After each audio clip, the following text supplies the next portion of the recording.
Au Québec, il faut avoir préalablement obtenu un permis de recherche archéologique pour rechercher ou prélever des objets quels qu'ils soient. Les plongées et les prélèvements effectués dans cette émission ont été faits dans le respect de la loi sur le patrimoine culturel et du règlement sur la recherche archéologique.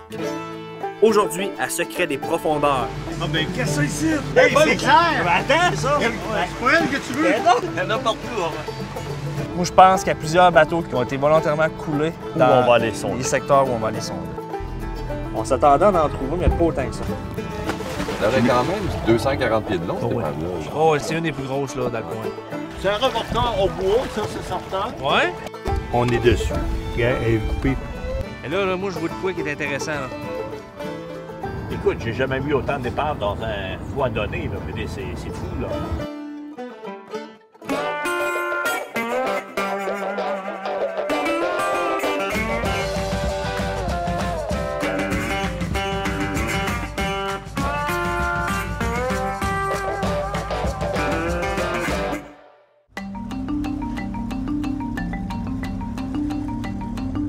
Ça, c'est une grue montée sur un chaland. C'est ça, là. Ah ouais. Ça a changé, Mario, mais pas tant que ça, parce que dès le milieu des années 30, il y avait un cimetière de bateaux ici.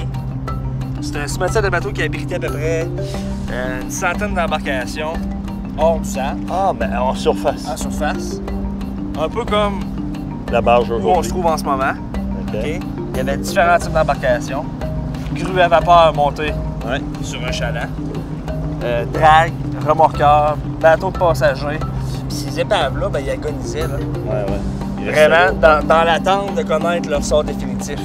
Parce qu'il y avait une équipe de marine industrie qui était située juste de l'autre côté, qui s'occupait de l'entretien, de l'amarrage puis du pompage de l'eau qui pénétrait dans ces vieux bateaux-là, parce qu'il fallait pas qu'ils coulent. Là. Ben oui. Sauf que ça faisait des dépenses supplémentaires. Ben oui, mon Dieu. Fait qu'à un moment donné, les autres se pas sont l'idée. dit, là, c'est assez, on s'en débarrasse.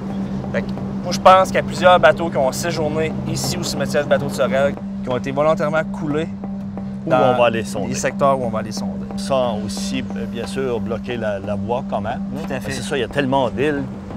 Fait que là, Mario, on s'en va rejoindre Jean-Marc et ses étudiants. OK. Jean-Marc Perrault est un professeur passionné de sciences qui a su transmettre à ses élèves le goût d'apprendre dans l'action à bord de son bateau. Un apprentissage qui a mené à la découverte de nombreuses épaves non répertoriées dans l'archipel des îles de Sorel. Nous allons valider ces découvertes et explorer des secteurs qui vont confirmer l'existence potentielle du plus gros cimetière d'épaves au Québec. Il y a tout le comité d'accueil, là. Hey, salut Jean-Marc, ça va bien? Bonjour Mario. Fait que c'est grâce à Jean-Marc et ses élèves qu'on est ici, mon Mario. Ben oui. Ils ont piqué notre curiosité. On y va? OK. Hey! Tout le monde est prêt? Oui, monsieur! C'est beau, on va suivre la gang.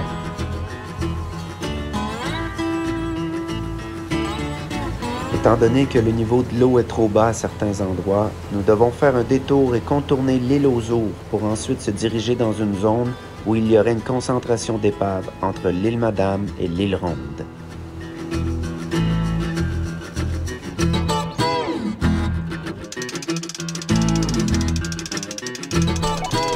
On descend le sondeur multifaisceau.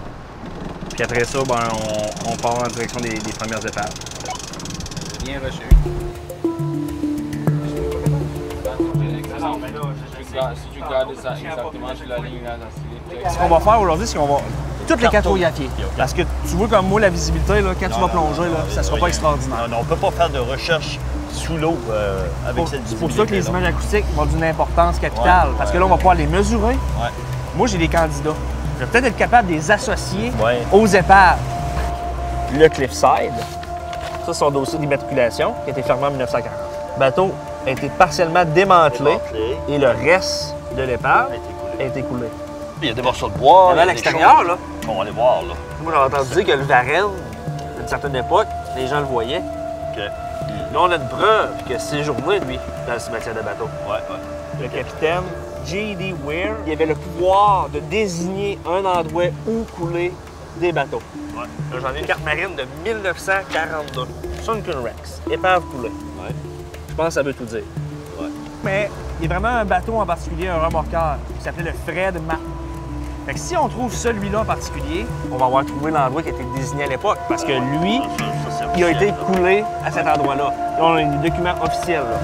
Puis je dirais que si je suis capable d'identifier le frais de marque, probablement que là, tout le casse-tête va se faire autour. Je viens de passer sur un épave là, très intéressant. Là, de Si on réussit vraiment là, à toutes les cartographier, ben on va avoir contribué à la mise au jour du plus grand cimetière d'épaves au Québec. Au niveau de la concentration. Ouais. Oh, c'est quelque chose. C'est longtemps qu'on la voit un peu plus. Parce qu'en plus, c'est qu'on capture la position dans ce temps-là. J'offre ça maintenant aux élèves de secondaire 1 à 5. Ceux que ça leur tente, sur leur temps, la fin de semaine, de venir en faire avec moi. Puis je manque jamais de volontaires.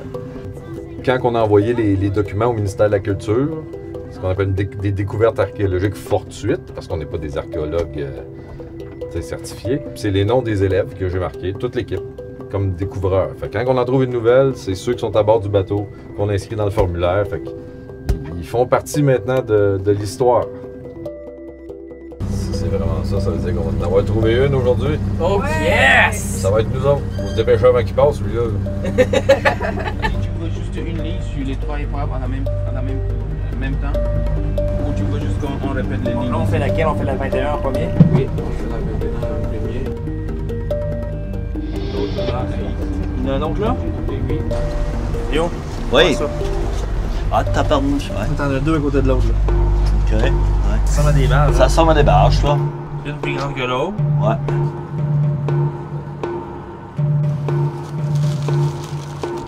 Il y a quelques épaves qui sont connues. Il y a M. Jean-Marc ici, qui en a déclaré 16 il y a 2 ans. Donc, avec ses étudiants, il les a passés au sonore latéral et il les a déclarés au ministère. Là, on revient ici, toujours avec la permission du ministère, à venir faire une autre série de sonores, mais multifaceaux cette fois-ci. Donc là, on va pouvoir mesurer les épaves. On va avoir les dimensions, les largeurs, on a des images plus claires. Ça, c'est les 3 qu'on a juste passés. Puis ça fait même pas 10 minutes que le sonore est à l'eau, on a déjà 4 épaves. On n'a pas fini, là. Il y a un chalet à l'arrivée. Là, puis on va en avoir un autre en haut.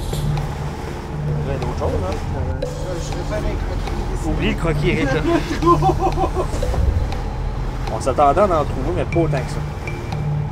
Fait que la thèse qu'un lieu a été désigné à l'époque pour couler volontairement des bateaux est de plus en plus plausible. Toi, Jean-Marc, dans ce secteur-là, t'avais combien d'épaves de cartographie à peu près?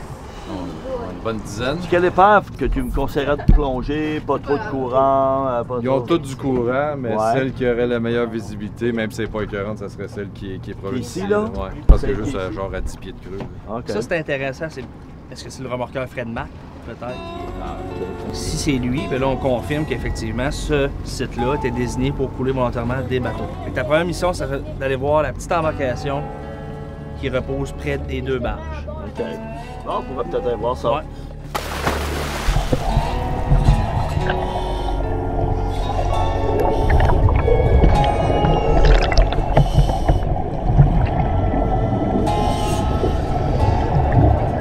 Ça en vient. Puis Mario, la visibilité, ça ressemblait à quoi? Avec la pluie qu'il y a eu cette semaine, là, tu vois absolument rien. Je vois pas un pied en avant de moi. Ben voyons donc. Mais tu voyais-tu l'épave ou non? Non, je sentais avec mes mains, mais tu vois absolument rien du tout. Fait que là, tu sais, on a quand même sondé plusieurs épaves. Ça va prendre du temps au Synco d'analyser tout ça. Fait qu'on va revenir à l'automne parce que là, ça sert à rien. Il a mouillé les derniers jours. On en reviendra. En espérant que la visite soit meilleure. Ouais, parce que là, il n'y a rien à faire avec ça. OK. Good! Au retour à Secret des profondeurs. Ah ben, gars, qu'est-ce que c'est ici? Oh oui, je sais pas. C'est clair! Mais attends! C'est pas elle que tu veux? Mais non! Hey, de même, elle était là, côté!